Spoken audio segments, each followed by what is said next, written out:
കോഴിക്കോട് മാവൂരിൽ നിരക്ഷരയായ വൃദ്ധയെയും ഭിന്നശേഷിക്കാരനായ മകനെയും കബളിപ്പിച്ച് ബന്ധു ബാങ്കിൽ നിന്ന് ലോൺ എടുത്തെന്ന് പരാതി. ജപ്തി നോട്ടീസ് വന്നപ്പോഴാണ് ലോൺ എടുത്ത കാര്യം അറിഞ്ഞതെന്നും കുടുംബം. വായ്പയെടുത്ത 10 ലക്ഷം രൂപയുടെ തിരിച്ചടവ് മുടങ്ങിയതോടെ 25 ലക്ഷം രൂപ കുടിശ്ശികയായി. 24-ാം തീയതി ജപ്തി ചെയ്യുമെന്നാണ് നോട്ടീസ്. ജപ്തി ചെയ്താൽ ആത്മഹത്യയല്ലാതെ മറ്റൊരു വഴിയില്ലെന്നും കുടുംബം പറയുന്നു. നമ്മളിപ്പോൾ നിൽക്കുന്നത് കോഴിക്കോട് ജില്ലയിലെ പെരുവയൽ എന്ന് പറയുന്ന സ്ഥലത്തെ പരനാരി എന്ന് പറയുന്ന ഒരു സ്ഥലത്താണ്. ഇവിടെ 75 വയസ്സുള്ള ഒരു വയോധിക, ആ വയോധികയുടെ ഭിന്നശേഷിക്കാരനായ മകൻ, ഇവരെ രണ്ടുപേരെയും കബളിപ്പിച്ചുകൊണ്ട് ബന്ധു 10 ലക്ഷം രൂപ വീടിന്റെ ആധാരം പണയം വെച്ച് ഇവിടെ സഹകരണ ബാങ്കിൽ നിന്ന് പണം എടുത്തു. 10 ലക്ഷം രൂപ എടുത്തു എന്നാണ് ഈ കുടുംബം പറയുന്നത്. ഇപ്പോൾ ബാങ്കിൽ നിന്ന് ഏറ്റവും ഒടുവിൽ ജപ്തി നോട്ടീസ് വന്നപ്പോൾ മാത്രമാണ് ഈ ബാങ്കിൽ നിന്ന് പണം എടുത്ത വിവരം പോലും ഈ കുടുംബം അറിയുന്നത്. എന്തായാലും ഈ മാസം 24-ാം തീയതി ഈ വീട്ടിൽ നിന്ന് ഇറങ്ങിക്കൊടുക്കേണ്ട ഏറ്റവും സങ്കടകരമായ ഒരു അവസ്ഥയിലൂടെയാണ് ഈ 75 വയസ്സായ അമ്മയും കുടുംബവും പോകുന്നത്. എന്നാലും അമ്മ ഇപ്പോൾ നമ്മോടൊപ്പം ഉണ്ട്. അമ്മ, എങ്ങനെയാണ് നിങ്ങൾ അറിയാതെ ഈ പണം തട്ടിയെടുത്തത്? എന്താ സംഭവിച്ചത് ശരിക്കും? എനിക്കറിഞ്ഞൂടാ. ഇനി എങ്ങനെ എനിക്കറിഞ്ഞൂടാ ഓനെ എങ്ങനെ എടുത്തിട്ടുണ്ടായി തന്നെ. എന്നോടൊന്നും പറഞ്ഞിട്ടൊന്നുമില്ല. അമ്മേനെ എങ്ങനെയാണ് ഈ സഹകരണ ബാങ്കിലേക്ക് കൊണ്ടുപോയത്? ആരാ ഇത് ഇങ്ങനെ ചെയ്തത്? ആരാ? അങ്ങനെ തന്നെ ചെയ്തത്. ബാങ്കിലേക്ക് കൂട്ടിക്കൊണ്ടേക്ക്. പിന്നെ തല്ലും കുത്തൊക്കെ ഉണ്ടായിനി. കൂട്ടിക്കൊണ്ടുവന്ന് ഞാൻ പോരില്ല പിന്നെ തച്ചിയും കണ്ട് എന്നിട്ട് ഗർഭപാതം താഴ്ന്നു പോകുന്നു. പിന്നെ വയ്യ നടക്കാനാകുന്നില്ല. ഇനി ഓൻ പിടിച്ചേച്ച് കൂട്ടിക്കൊണ്ടേക്കുക. ഞങ്ങളെന്നെ വിനു പോരാൻ വേണ്ടിയിട്ട് തച്ചി കൂട്ടിക്കൊണ്ട് പോരാൻ വേണ്ടിയിട്ട് ഞാൻ അവനെ പോരൂലെന്ന് പറഞ്ഞു. എന്നെ പിടിച്ചും കണ്ട് തച്ചിയും കണ്ട് കൂട്ടിക്കൊണ്ടിരിക്കുക ബാങ്കിലേക്ക്. എന്നിട്ട് ബാങ്കിലെത്തിയപ്പോ അമ്മയ്ക്ക് വായിക്കാനും എഴുതാനൊന്നും അറിയില്ല. അറിഞ്ഞൂടാ. അവിടെ നിന്ന് കടലാസൊക്കെ ഉണ്ടായിരുന്ന കടലാസിലൊക്കെ ഒപ്പിട്ട് കൊടുത്തോ? ഞാൻ ഓനെന്നെ ഒപ്പിട്ടത്, ഞാൻ ഒപ്പിടാൻ പോയിട്ടില്ല. ഓൻ തന്നെയൊക്കെ പേര് ഇത് ഒപ്പിട്ടൊക്കെ ഇത്. അപ്പൊ അമ്മക്ക് അങ്ങനെ ബാങ്കിൽ വരാൻ ഇവിടുന്ന് താല്പര്യം ഉണ്ടായിരുന്നില്ല. അപ്പം മർദ്ദിച്ചൊക്കെയാണ് കൂട്ടിക്കൊണ്ടുപോയത്. ഓൻ പിടിച്ചു കൂട്ടിക്കൊണ്ടുപോയതാ. അപ്പൊ ഈ ആധാരം ഇപ്പൊ അവരുടെ കയ്യിലാണുള്ളത്? ബാങ്കില്. അന്നേരം ചോദിച്ചപ്പോൾ പറഞ്ഞു എൻ്റെ കയ്യും കാലും ഇവിടെ മറ്റേ കയ്യും കാലും കൊത്തി ഉറക്കുന്നു കുടാളെടുത്തുന്നുണ്ട്.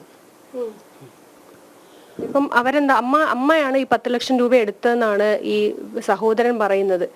ഓൻ എടുത്തിട്ടില്ല. ഓൻ തന്നെ എടുത്ത് വിനന്നെ എടുത്തത്. അപ്പൊ അമ്മേന്റെ കൂടെ അമ്മേന്റെ മകനില്ലായിരുന്നോ? മകനില്ലേനി, മകൻ പണിക്ക് കിട്ടാൻ പോയതാ.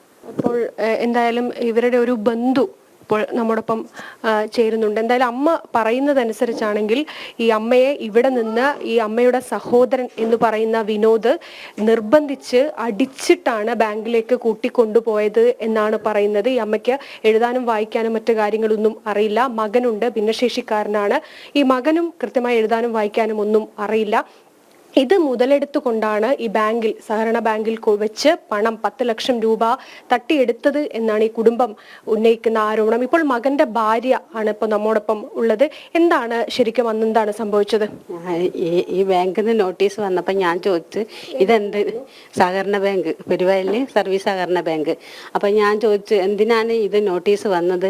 അപ്പോൾ അതിൻ്റെ ഇടയ്ക്ക് ഞാൻ ഈ വീടിൻ്റെ ഇതിന് അമ്മക്ക് പെൻഷന് വേണ്ടിയിട്ട് പോയപ്പോൾ ഒരു പറഞ്ഞു ഇങ്ങനെ ബാങ്കിലാണ്. അപ്പം ഞാൻ ചെന്ന് ചോദിച്ചു തന്നപ്പോൾ ആരാണ് എടുത്തത്, എങ്ങനെയാണ് എടുത്തത് ഓരോട് ചോദിച്ചപ്പോൾ ഒരു മറുപടി അങ്ങനൊന്നും പറയുന്നില്ല. പിന്നെ എന്നോട് പറഞ്ഞു വിനുവാണ് എടുത്തത്.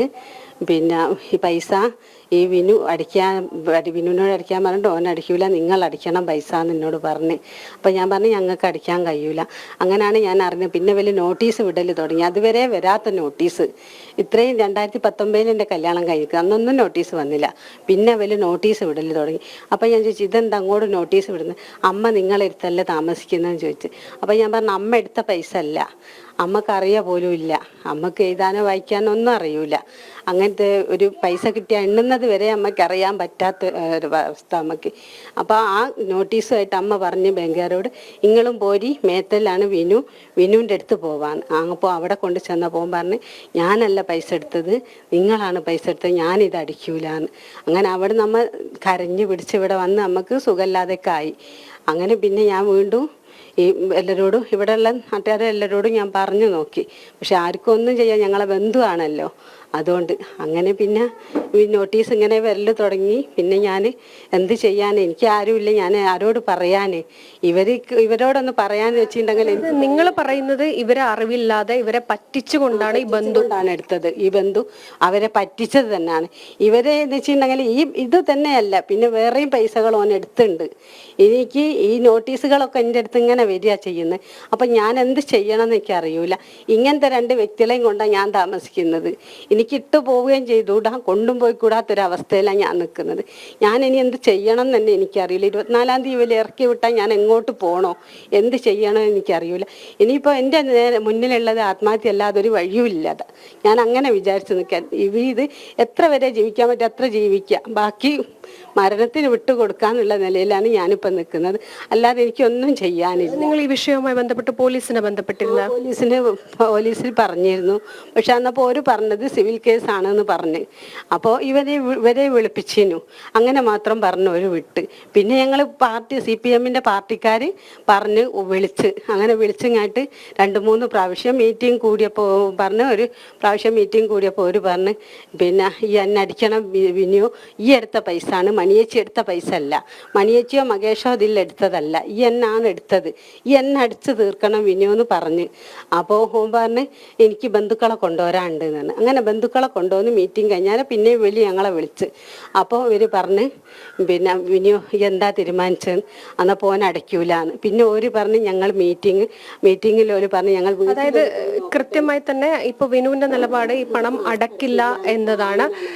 എന്തായാലും ഈ 10 ലക്ഷം രൂപയാണ് ഈ ബാങ്കിൽ നിന്ന്, സഹകരണ ബാങ്കിൽ നിന്ന് ലോൺ എടുത്തത്. ഇപ്പോൾ അടയ്ക്കാതെ, അതായത് 2015 ആ കാലഘട്ടത്തിലാണ് എടുത്തത്. ഇപ്പോൾ അടയ്ക്കാതെ പലിശയും പിഴപ്പലിശയുമായി ഏകദേശം 25 ലക്ഷത്തിന് മുകളിലേക്ക് തുക എത്തിയിട്ടുണ്ട്. അതുമായി ബന്ധപ്പെട്ട് ബാങ്ക് ജപ്തി നോട്ടീസ് നിരന്തരം അയക്കുന്നുണ്ട്. ഏറ്റവും ഒടുവിൽ ഈ 24-ാം തീയതി ഈ വീട് ജപ്തി ചെയ്യുകയാണ് എന്നാണ് ബാങ്ക് അറിയിച്ചിരിക്കുന്നത്. അങ്ങനെ ഉണ്ടായാൽ ഈ വയോധികയായ പ്രായമായ അസുഖബാധിതയായ അമ്മയും കൊണ്ട് താൻ എങ്ങോട്ട് പോകും, ആത്മഹത്യയല്ലാതെ മറ്റൊരു വഴിയും ഇല്ല എന്നാണ് മകന്റെ ഭാര്യ പറയുന്നത്. എന്തായാലും ഈ വിഷയത്തിൽ കൃത്യമായൊരു ഇടപെടൽ ആവശ്യമാണ്. എന്നാൽ ഈ അമ്മ പറഞ്ഞതനുസരിച്ചാണെങ്കിൽ ഈ സഹോദരൻ തന്നെ മർദ്ദിച്ചിട്ടുണ്ട്, എന്നിട്ട് ബലം പ്രയോഗിച്ചാണ് ഈ ബാങ്കിലേക്ക് കൊണ്ടുപോയത് എന്നതാണ് ഈ പ്രായമായ അമ്മ തങ്കമണി പറയുന്നത്. എന്തായാലും ഈ വിഷയത്തിൽ കൃത്യമായൊരു ഇടപെടൽ അധികൃതരുടെ ഭാഗത്തു നിന്ന് ഉണ്ടാകേണ്ടതാണ്. കോഴിക്കോട് പെരുവയിൽ നിന്നും ക്യാമറമാൻ പ്രശോഭിനൊപ്പം അനഘ, ജനം.